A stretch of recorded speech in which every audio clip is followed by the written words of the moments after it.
Lagi ito sa aking isip. Bakit may mga taong sip-sip, sarili lang iniisip.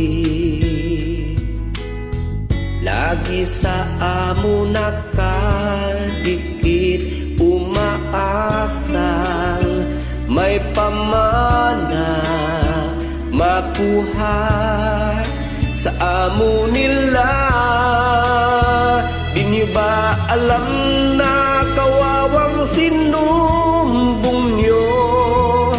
Tinanggal ng amo sa trabaho dahil lang sa kakasumbong nyo. Pamilya niya ay ginutom nyo. Di ba kayo na konsensya sa puso nyo? Panay report upang kayo'y bumango. Sinisiksik nyo lang ang sarili nyo. Mapaniwala lang ang amo, yan gagawin nyo.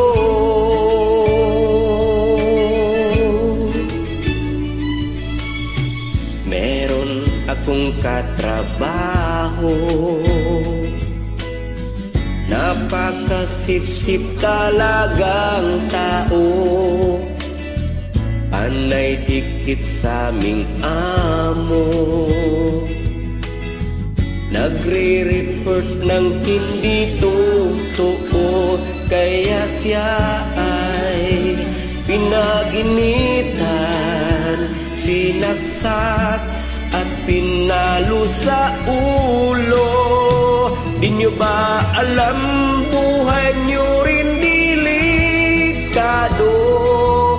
Tigilan nyo na ang pagkasip-sip nyo. Kamatayan lang ang makukuha nyo. Maraming magagalit sa inyo. Kaya mga taong sip-sip, mag-isip kayo. Tigilan nyo na ang pag-report sa